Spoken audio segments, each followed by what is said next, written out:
glad to be here as your host today. Before we get started, please make sure your cell phone is on the silent mode.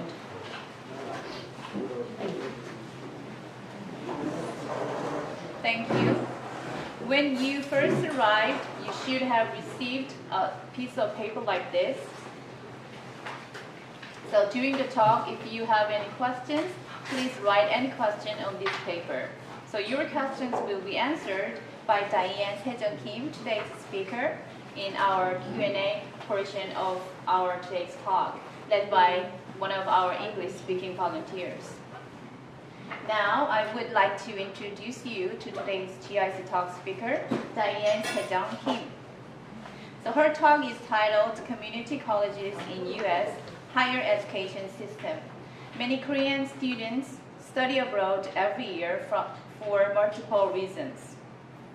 Afterwards, many Koreans are also interested in continuing their overseas experiences by landing a job upon completion of their coursework. Diane Syejeong will share what she has learned while working with these students in Honolulu, Hawaii. And she will also share some practical tips and requirements when applying to any educational system in the U.S. Now, without further hesitation, let us all welcome Diane Syejeong.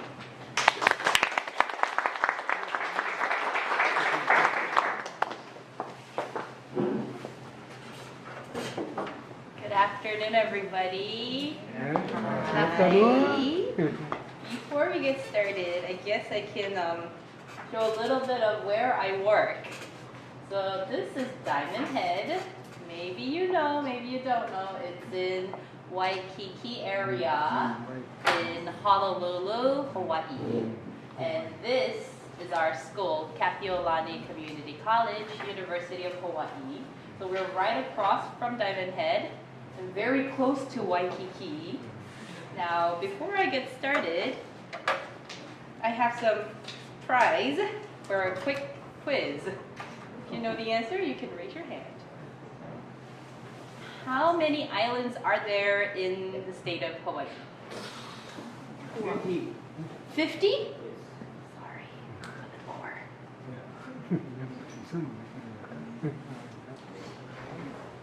Lower than 50. How many islands are there in the state of Hawaii?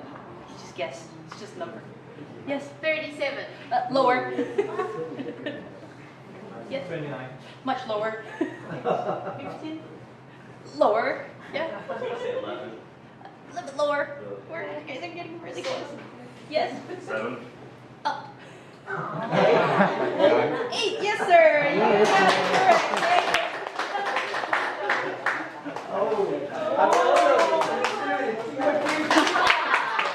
There you go.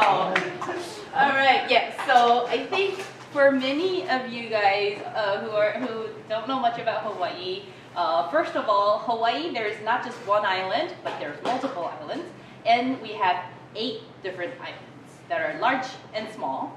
And then among one of the islands is named Hawaii. Big island is Hawaii Island. But Waikiki, where everybody knows, is not on Big Island, but in another island called Oahu. And in Oahu, there's Honolulu, which is a city and county. And then within Honolulu, there is Waikiki. Do you get it? Okay. Anyway, too much of geographic knowledge. Okay, so today my presentation will be about community colleges in U.S. higher education system. So let's begin. Well, first of all, I want to talk about community colleges in the U.S. So in 1880s, they used to have something called normal school. Now, the word normal school sounds kind of, it raises curiosity. Does that mean there's abnormal school? No. Normal schools were there to function for teacher training. Yes, yes. So in Korean word, it's equivalent to 사범학교. Yes, exactly.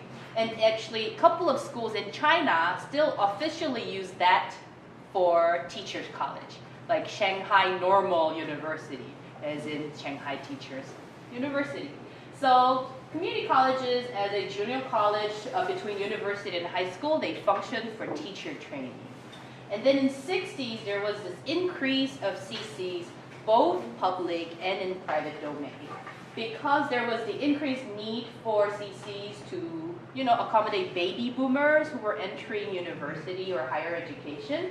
And also there were more people getting into university to more or less avoid Vietnam War draft, so they would enroll. Actually, my father-in-law also went to medical school, different from community college, but went to medical school slightly to avoid drafting for Vietnam War. So around that age group. And then in 90s, now they finally started to be integrated into state university systems for the public community college, and they served as a link for the first-time college attendees. Possibly maybe you're the first-time student within your entire family. Like your parents never went to university, but now you're the first generation in your family to enter higher education. Then it would be a good link for those students to attend CCs instead of universities. And CC stands for community college. It's so long, so I'm just going to use CC. Okay. And also non-traditional students. By non-traditional student, it means like international students, new immigrants, and that kind of demographic. So, I want to also introduce a little bit about state university system as a Hawaii as an example, but there are many other state university systems in the US that might be a little bit different from Korean so-called national university system. There's similarity but also difference. Let's take an example of a university in Gwangju. Cheonnam National University. How many campuses does it have? I know there are some students from Cheonnam too. Right? Two? campus. Which one? 여수 and 광주. Yeosu and Gwangju. There's third campus. There you go. See, Hakdong has another. It's a medical school. There's another. So that's a university hospital, but I don't know if that's a campus. Yeah, that's the medical center, I believe. But yeah, so there's about 3 or 4 campuses for Cheonnam National University. Now, for example, University of Hawaii system, we actually have, can you count quickly? 10, yes, 10 campuses. And as you can see, the one with the red outline are 4-year universities. We have 3 university campuses, and our flagship is University of Hawaii Manoa. Maybe you've heard of it, maybe not. This is our flagship campus. And then within the same island of Oahu here, there is University of Hawaii, West Oahu. And then this is the Hawaii Island, the big island. And this is where University of Hawaii Hilo is. And also this is where the active volcano exists. So we have a lot of geology majors and also astronomy majors there. So we have 3 university campuses. So similar to Cheonnam National University, 3 campuses style. But along with that, we have 7 more community colleges, which are 2-year programs. So they're not 4 years, they're 2 years, and they exist in various parts of the islands. So total campus number for UH system is 10. That's a lot. And among these 10 campuses, they have their own little regulation for each campus, but it's very easy to take classes or courses that are happening in a different campuses. Fairly easy. And it's just called one UH system. Similar thing exists for, UCLA, that's UC as in University of California system, right? UC Davis, there's a whole lot of this there. Or CSU as in California State University system, there's CSU San Marcos, CSU San Bernardino, so there's all these multiple places. Now, so that's the state university system.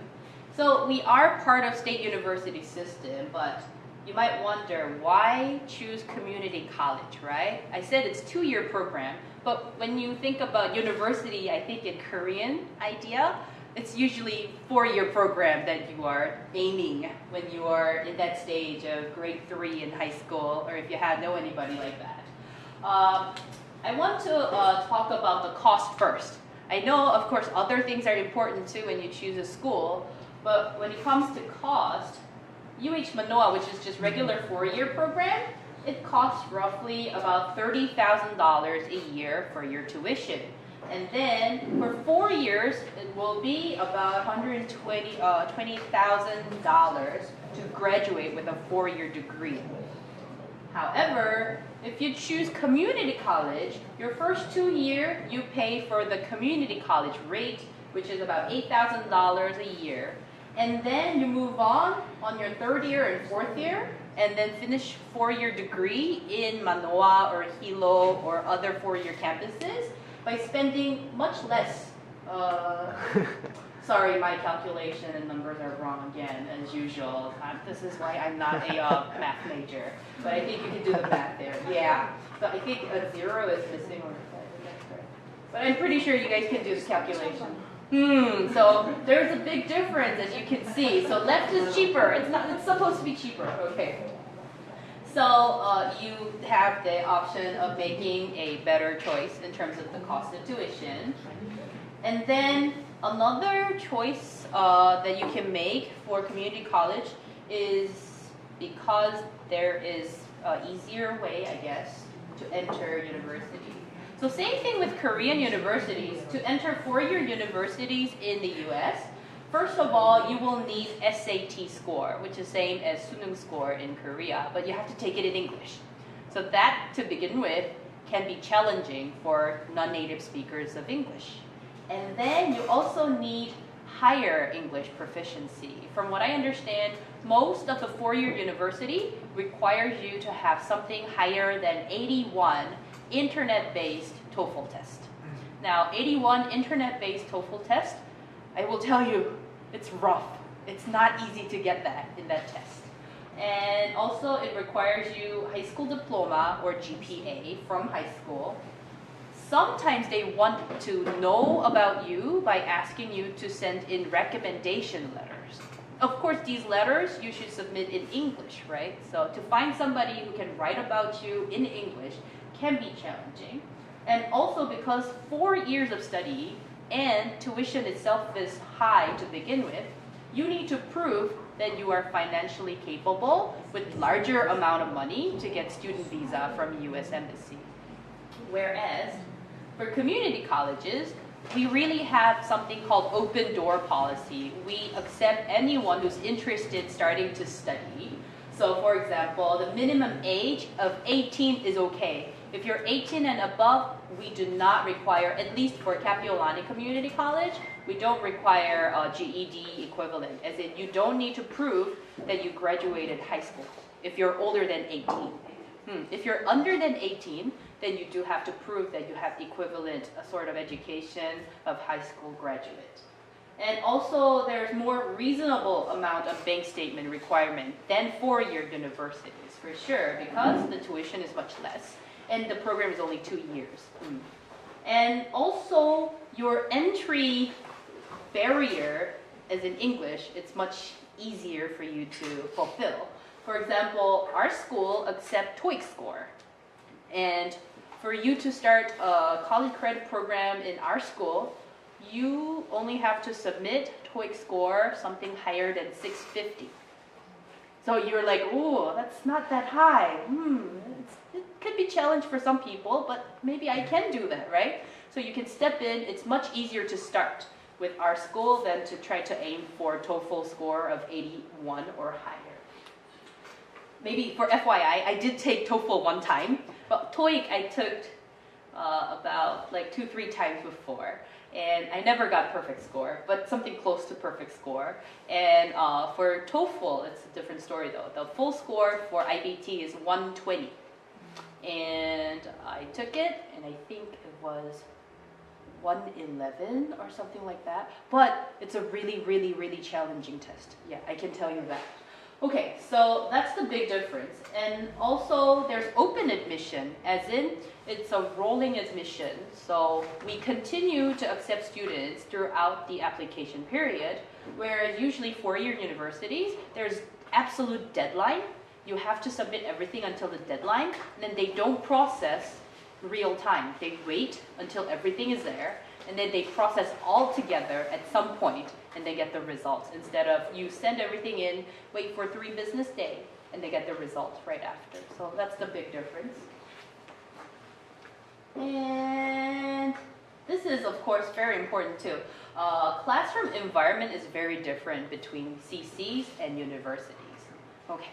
So right now we have room full of roughly about 30, 40 people, right? Yeah. And I am one person, as in the teacher maybe, in the classroom, talking to you.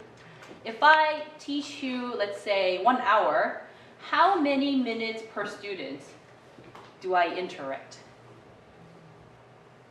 1 hour, 2 minutes. Exactly, thank you. Yeah, good job with the math. Terrible, good. Yeah, about 1 or 2 minutes per person I get to interact, technically, if we, calculate it. Now, if we had half the number, if we had 15 people in this room, let's say, or 20 people. If I had 20 people and one teacher in 1 hour, how long can I interact with a student? 3 minutes. There you go, double the minutes, right? Yeah, so in usually university classroom, it's really that large, yeah. Like the beginning level, like in Korean 교양 수업, as in the general introductory courses, it's likely that it will be 50, 60, if not 100 in a large auditorium style with the microphone and everything. And you're an international student. English is not your first language, or you can have English as a first language, of course. So to get that student-teacher interaction or attention is close to impossible from my understanding, and I do have some background from teaching. So basically, the class size is much larger, and sometimes graduate students work as instructors, as in 강사 선생님, instead of professors. Also, there's lack of student-student interaction.